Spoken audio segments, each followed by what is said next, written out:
1972 October 13 ലോക ചരിത്രത്തിലെ ഒരു കറുത്ത ദിനമായിരുന്നു അന്ന്. ഉറുഗൻ നാഷണൽ റഗ്ബി ടീമിനെയും വഹിച്ചുകൊണ്ട് ചിലിയിലേക്ക് പുറപ്പെട്ട ഒരു വിമാനം അന്ന് ആൻഡസ് പർവ്വതമുകളിൽ തകർന്നു വീണു.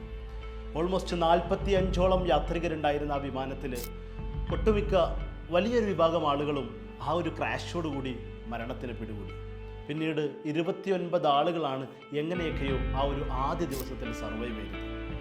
ഈ സർവൈവ് ചെയ്ത ആദ്യ ദിവസം 29 ആളുകളും ആൻഡസ് പർവ്വതനിരയുടെ മഞ്ഞിൽ നിന്ന് മഞ്ഞുരുകി ഒലിച്ചു വരുന്ന വെള്ളവും തങ്ങൾ യാത്ര പുറപ്പെട്ടു തുടങ്ങിയപ്പോൾ അവർ കരുതി വെച്ചിരുന്ന ഭക്ഷണമൊക്കെ കഴിച്ചുകൊണ്ട് എങ്ങനെയൊക്കെയോ ദിവസങ്ങൾ തള്ളി നീക്കി. തങ്ങളെ തേടി ചിലിയുടെയോ ഉറുഗയുടെയോ ഗവൺമെൻറ്റിൻ്റെ റെസ്ക്യൂ ടീം വരും എന്നതും പ്രതീക്ഷിച്ചുകൊണ്ട് ഓരോ ദിവസവും അവരിങ്ങനെ കഴിച്ചു കൂട്ടുകയാണ്.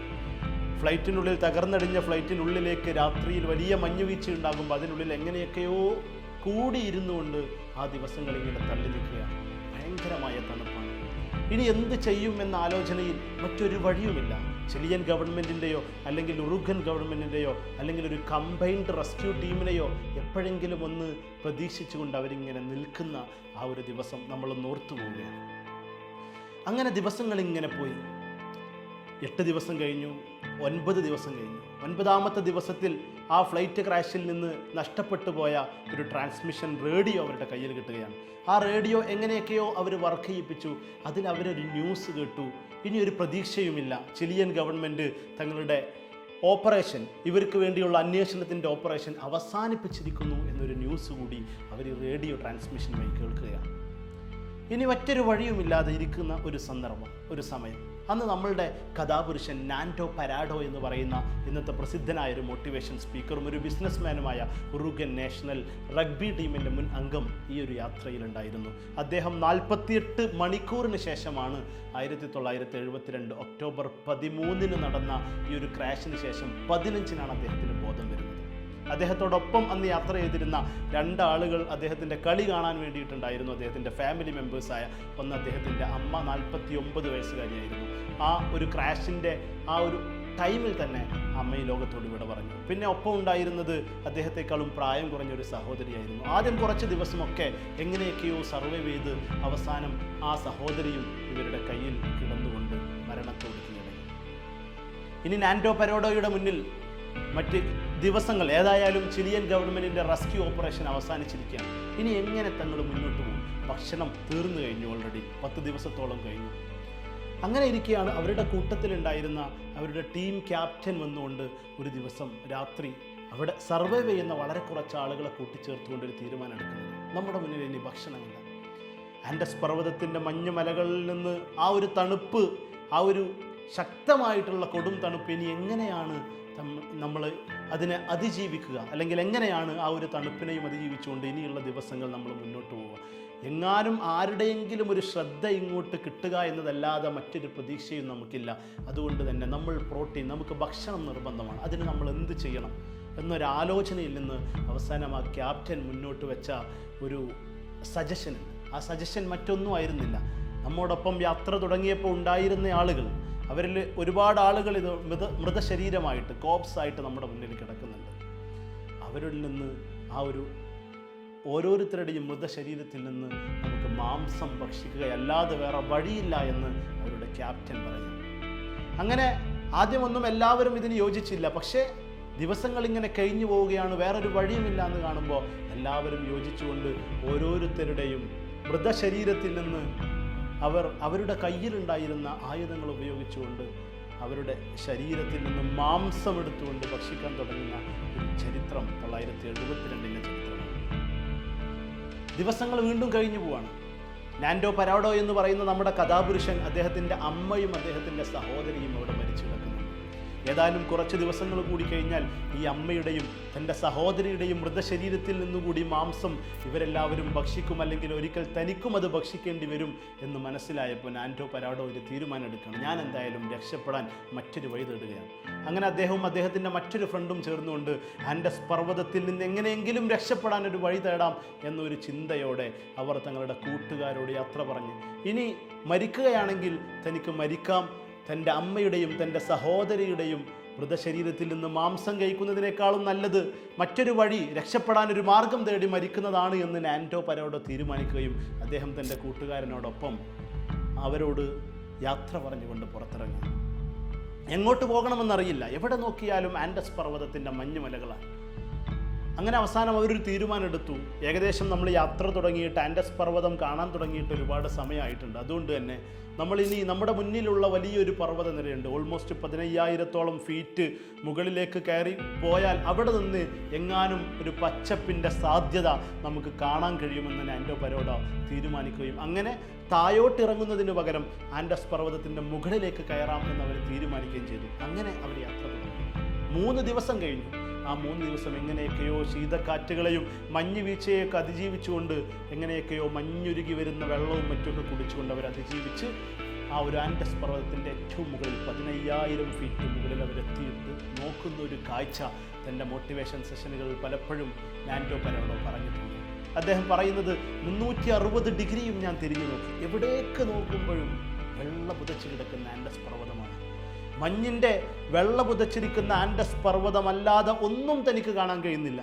3 ദിവസം ഇത്രയും കഷ്ടപ്പെട്ട് അവിടെ എത്തിയത് എങ്ങാനും ഒരു പച്ചത്തുരുത്ത് കാണുമോ, എങ്ങാനും ഒരു പച്ചപ്പ് കാണുമോ എന്ന പ്രതീക്ഷയിലാണ്. പക്ഷേ എല്ലാ പ്രതീക്ഷകളും ഇവിടെ അസ്തമിച്ചിരിക്കുകയാണ്. ഇനി വേറെ ഒരു വഴിയുമില്ല. 3 ദിവസം യാത്ര കഴിഞ്ഞു. ആൻഡസ് പർവ്വതത്തിൽ നിന്ന് ഏത് ഭാഗത്തേക്ക് നോക്കിയാലും മഞ്ഞുമലകൾ മാത്രമാണ്. ഇനി മറ്റൊരാളുടെ രക്ഷകനായ ഒരു റെസ്ക്യൂ ടീം വരിക എന്നതല്ലാതെ ഒരു വഴിയുമില്ല എന്ന് നാൻറ്റോ പരോഡോക്ക് മനസ്സിലായി. പക്ഷെ അവിടെ കിടന്ന് മരിക്കാൻ അദ്ദേഹം തയ്യാറായിരുന്നില്ല. അദ്ദേഹത്തിൻ്റെ കൂട്ടുകാരനെയും കൂട്ടി ആ പർവ്വതത്തിൻ്റെ ചെരുവിൻ്റെ ഒരു ഭാഗത്തേക്ക് നമ്മൾ ഇനിയും ഒരു രക്ഷാമാർഗം തേടി യാത്ര ചെയ്യാമെന്ന് തീരുമാനിക്കുകയും അങ്ങനെ യാത്ര തുടരുകയും ചെയ്തു. തണുപ്പ് കൂടിക്കൂടി വരികയാണ്. ഓരോ ദിവസവും ശരീരത്തിന് താങ്ങാൻ കഴിയാത്ത വിധത്തിൽ ടെമ്പറേച്ചർ താന്ന ഒരു അന്തരീക്ഷത്തിലാണ്. അങ്ങനെ 4 ദിവസം കഴിഞ്ഞു, 5 ദിവസം കഴിഞ്ഞു, 8 ദിവസം കഴിഞ്ഞു. അദ്ദേഹത്തിന് കലശലായ രോഗം വരാൻ തുടങ്ങി. കാരണം ടെമ്പറേച്ചർ താന്നുകൊണ്ടിരിക്കുന്ന ഒരു സ്ഥലത്ത് സ്വാഭാവികമായിട്ടും മനുഷ്യ ശരീരത്തിന് അത്ര കൂടുതൽ കാലം ഒരിക്കലും പിടിച്ചു നിൽക്കാൻ കഴിയില്ല. ഓൾറെഡി 2 മാസം കഴിഞ്ഞു. ഒക്ടോബർ 13 നടന്ന ഒരു ക്രാഷിന് ശേഷം ഇന്നിപ്പോൾ ഡിസംബർ ആയിട്ടുണ്ട്. അവസാനം ഡിസംബർ 18 അദ്ദേഹത്തിൻ്റെ ഒരു പ്രതീക്ഷയുടെ ഒരു വാർത്ത അദ്ദേഹത്തിന് കാണുകയാണ്. അത് മറ്റൊന്നുമായിരുന്നില്ല. അവർ ഈ ചെരുവിൻ്റെ ഒരു ഭാഗത്തേക്ക് പോയപ്പോൾ അവിടെ ഒരു നദി ഒഴുകുന്നു. ഒരു നദി അവരുടെ കാഴ്ചയിൽ വരികയാണ്. ആൻഡസ് പർവ്വതത്തിൻ്റെ ഒരു സൈഡിൽ 10 ദിവസത്തെ യാത്രയ്ക്ക് ശേഷം അവരൊരു നദി, ഒരു റിവർ കാണുകയാണ്. അപ്പോൾ അവർക്കൊരു പ്രതീക്ഷയിൽ ഇവിടെ എങ്ങാനും ഒരു മനുഷ്യൻ്റെ അല്ലെങ്കിൽ ഇവിടെ എങ്ങാനും ഒരു സിവിലൈസേഷൻ്റെ പെരുമാറൽ തനിക്ക് കാണാൻ കഴിയുമെന്നൊരു പ്രതീക്ഷയിൽ ആ നദിയുടെ ചെരുവിലൂടെ ഇങ്ങനെ നോക്കുമ്പോൾ ആ 18-ാം തീയതി ഡിസംബർ 18 അവരൊരു കാഴ്ച കൂടി കണ്ടു. അവിടെ ആരോ വന്നു പോയിട്ടുണ്ട്. എന്തൊക്കെയോ സൂപ്പിൻ്റെയും അതുപോലെ തന്നെ കുതിരയുടെ മുകളിൽ ആരൊക്കെയോ കയറി വന്ന കുതിരൻ്റെ കാൽപ്പാടുകളുമൊക്കെ അവരവിടെ കാണുകയാണ്. ഈ റിവറിൻ്റെ കരയിൽ കാണുകയാണ്. എന്നാലും ഈ ഒരു പ്രതീക്ഷയുണ്ടെങ്കിലും കൂടുതലായിട്ട് മനുഷ്യരെ ഒന്നും കണ്ടെത്താൻ കഴിഞ്ഞില്ല. വീണ്ടും 2 ദിവസം മുന്നോട്ട് സഞ്ചരിച്ചപ്പോഴാണ് ആ സന്തോഷകരമായ കാഴ്ച നാൻറ്റോ പരോഡോയുടെ കണ്ണിൽ പെടുന്നത്. നദിയുടെ അപ്പുറത്ത് കുതിരപ്പുറത്ത് ഒരാൾ നിൽക്കുന്നു. അദ്ദേഹത്തെ എങ്ങനെയെങ്കിലും വിളിക്കണമെന്നുണ്ട്. അദ്ദേഹത്തിന് ഒരുപാട് വിളിച്ചു. പക്ഷേ ഈ ഒരു റിവറിൻ്റെ ശക്തമായ ശബ്ദത്തിൽ അദ്ദേഹത്തിന് വിളി കേൾക്കാൻ കഴിയുന്നില്ല. പക്ഷെ അവസാനം എങ്ങനെയോ നാൻറ്റോ പരോഡോയെ അദ്ദേഹം കാണുകയാണ്. കണ്ടപ്പോൾ ഞങ്ങളിങ്ങനെ ആൻഡസ് പർവ്വതത്തിൻ്റെ മുകളിൽ തകർന്നു വീണ വിമാനത്തിൽ നിന്ന് രക്ഷപ്പെട്ടവരാണ്, ഞങ്ങളെ എങ്ങനെയെങ്കിലും രക്ഷിക്കണമെന്ന് നാൻറ്റോ പരോഡോക്ക് പറയാൻ കഴിയുന്നില്ല. പറയുമ്പോൾ ഇത് കേൾക്കാൻ മറ്റേയാൾക്കും കഴിയുന്നില്ല. കാരണം ശക്തമായ റിവർ അവർക്ക് 2 പേരുടെയും ഇടയിൽ ഒരു വലിയ ബാരിയറായി നിൽക്കുകയാണ്. അവസാനം നാൻറ്റോ പരോഡോ തന്നെ പറയുന്നത് പോലെ അദ്ദേഹം അഭിനയിച്ച് കാണിച്ചു കൊടുത്തു. ഫ്ലൈറ്റ് ക്രാഷായ വിഷയം, അതിൽ നിന്ന് ഞങ്ങൾ എങ്ങാനും ഒരു പച്ചത്തുരുത്തുണ്ടോ എന്ന് അന്വേഷിച്ചിറങ്ങിയതാണ് എന്ന് അദ്ദേഹം അഭിനയിച്ച് കാണിച്ചു കൊടുത്തു.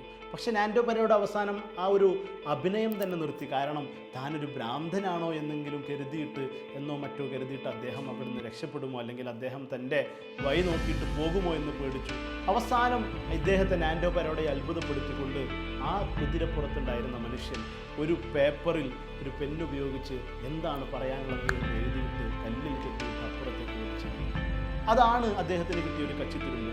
അവിടെ അദ്ദേഹം ആൻഡസ് പർവ്വതത്തിൻ്റെ മുകളിൽ തങ്ങൾ കുടുങ്ങിയതും തങ്ങളുടെ ഒപ്പമുണ്ടായിരുന്ന ഓൾമോസ്റ്റ് 14ഓളം സർവൈവേഴ്സ് അവിടെ ആൻഡസ് പർവ്വതത്തിൻ്റെ ആ ഫ്ലൈറ്റ് ക്രാഷ് നടന്ന സ്ഥലത്തുണ്ട് എന്ന് എഴുതി കൊടുക്കുകയും ചെയ്തു. ഇദ്ദേഹം ഇത് കണ്ടിട്ട് അത്ഭുതപ്പെട്ടു. അദ്ദേഹം അവിടെ നിന്ന് ഒരുപാട് ദൂരം സഞ്ചരിച്ചിട്ട് പിറ്റേ ദിവസം 10 മണിക്കൂറിന് ശേഷമാണ് ആ കുതിരപ്പുറത്തുള്ള ആൾ ഒരു റെസ്ക്യൂ ടീമുമായിട്ട് തിരിച്ചു വരുന്നത്. അങ്ങനെ അവർ ആ നാൻഡോ പരോഡയെയും അദ്ദേഹത്തിൻ്റെ കൂട്ടുകാരുടെയും അപ്പം തന്നെ രക്ഷപ്പെടുത്തി. എന്നിട്ട് നാൻഡോ പരോഡയെയും കൂട്ടിയിട്ട് അവർ ആൻഡസ് പർവ്വതത്തിന് മുകളിൽ അന്ന് ആ യാത്രയിൽ നിന്ന്, ആ ഫ്ലൈറ്റ് ക്രാഷിൽ നിന്ന് സർവൈവ് ചെയ്ത 14 പേരെയും രക്ഷപ്പെടുത്തിയ ഒരു കഥ കേട്ടിരിക്കാൻ നമുക്ക് മനോഹരമാണ്. പക്ഷെ എന്തുകൊണ്ട് ഈ കഥ ഞാനിവിടെ പറയുന്നു എന്ന് ചോദിച്ചാൽ, നമ്മളുടെ ജീവിതത്തിലുള്ള ലക്ഷ്യങ്ങൾ, നമ്മൾ മുന്നോട്ട് വെക്കുന്ന അല്ലെങ്കിൽ നമ്മൾ സ്വപ്നം കാണുന്ന വലിയ ക്വാളിഫിക്കേഷനുകൾ, വലിയ പരീക്ഷകൾ, നമ്മൾ അഭിമുഖീകരിച്ചുകൊണ്ടിരിക്കുന്ന UGC നെറ്റിൻ്റെ ജൂൺ 18-നുള്ള പരീക്ഷ, അത് നമ്മൾ പലപ്പോഴായിട്ട് നമ്മളൊരു പക്ഷേ UGC നെറ്റ് എക്സാം എഴുതിയിട്ടുണ്ടാവും. പക്ഷെ നമുക്കത് വിജയിക്കാൻ കഴിയുന്നില്ല. പലപ്പോഴും നമ്മൾക്ക് കരുതിയതുപോലെയുള്ള റിസൾട്ട് ഇല്ല. പലപ്പോഴും നെറ്റ് നമ്മൾ ക്വാളിഫൈ ചെയ്യുന്നു, JRFന് വേണ്ടി 2ഉം 3ഉം തവണയും അറ്റംപ്റ്റ് നടത്തുമ്പോൾ നമുക്കത് ക്വാളിഫൈ ചെയ്യാൻ കഴിയുന്നില്ല. നാൻഡോ പരോഡോയുടെ ഈ കഥ നമ്മോട് പറയുന്ന ഒരു കാര്യമുണ്ട്. നിങ്ങൾക്കൊരു പ്ലാൻ എ ഉണ്ടെങ്കിൽ ആ പ്ലാൻ എ നിങ്ങൾ നെറ്റ് ക്വാളിഫൈ ചെയ്യുക, അല്ലെങ്കിൽ നിങ്ങൾ PSC പരീക്ഷ വിജയിക്കുക, നിങ്ങളുടെ ജീവിതത്തിൽ എന്തെങ്കിലും ഒരു ലക്ഷ്യം നേടുക എന്നതാണെങ്കിൽ, അത് നേടിയിട്ടില്ലെങ്കിൽ എനിക്കൊരു പ്ലാൻ ബി അപ്പുറത്തുണ്ട് എന്ന് ചിന്തിക്കുന്ന ആളുകൾ അവരുടെ ലക്ഷ്യത്തിലേക്ക് അത്രമേൽ ഫോക്കസ് ആയിരിക്കില്ല എന്നതാണ് ഈ ഒരു കഥ നമ്മോട് പറയുന്നത്. നാൻഡോ പരോഡോയുടെ മുന്നിൽ മറ്റൊരു വഴിയും ഉണ്ടായിരുന്നില്ല.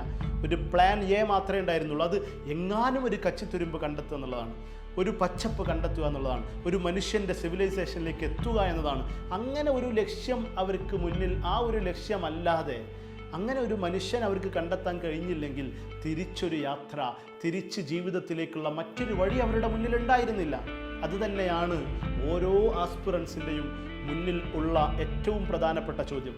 നിങ്ങൾക്ക് നിങ്ങളുടെ ലക്ഷ്യം നേടാൻ കഴിഞ്ഞിട്ടില്ലെങ്കിൽ, നിങ്ങൾക്ക് നിങ്ങളുടെ ലക്ഷ്യത്തെ അടുത്ത ഒരു അറ്റംപ്റ്റിൽ നേടിയെടുക്കാൻ കഴിഞ്ഞിട്ടില്ലെങ്കിൽ, മറ്റൊരു പ്ലാൻ ബി നിങ്ങൾക്ക് വേണ്ടി ഇരിക്കുന്നുണ്ടോ എങ്കിൽ തീർച്ചയായും ശാസ്ത്രത്തിൻ്റെ പരീക്ഷണം തന്നെ പറയുന്നു, അല്ലെങ്കിൽ ആളുകളുടെ റിസർച്ച് തന്നെ പറയുന്നു, ഒരു പ്ലാൻ ബി നിങ്ങൾക്കുണ്ടെങ്കിൽ പലപ്പോഴും നിങ്ങളുടെ പ്ലാൻ എയിലേക്ക് നിങ്ങൾക്ക് എത്താനുള്ള പോസിബിലിറ്റി കുറയുമെന്നാണ്. അതുകൊണ്ട് ഈ ഒരു കഥ, ഈ ഒരു ചരിത്രം അലൈവ് എന്ന പേരിൽ ലോകത്തു നിന്നൊരു സിനിമയായിട്ടുണ്ട്. നമ്മൾ തീർച്ചയായിട്ടും കണ്ടിരിക്കേണ്ട മനോഹരമായ ഒരു സിനിമയാണ്. എന്തായാലും നാൻഡോ പരോഡോയുടെ ഈ കഥ നമ്മോട് പറയുന്നത്, നമ്മളുടെ ജീവിതത്തിൽ നമ്മളുടെ ക്വാളിഫിക്കേഷനുകൾ, നമ്മുടെ ലക്ഷ്യങ്ങൾ, നമ്മുടെ ഗോൾസ്, നമ്മുടെ ജീവിതത്തിലെ വലിയ അംബിഷൻസ്, ആസ്പിറേഷൻസ് എല്ലാം നേടണമെങ്കിൽ ആ ലക്ഷ്യത്തിലേക്ക് നമ്മൾ എങ്ങനെ നീങ്ങുന്നു, എത്രമാത്രം ഫോക്കസ്ഡ് ആണ് നമ്മുടെ പ്ലാൻ എയിൽ നമ്മൾ എന്നതാണ്. And this is your turn, you have to qualify this time. Then don't waste your time and be qualified. Nawaz signing off.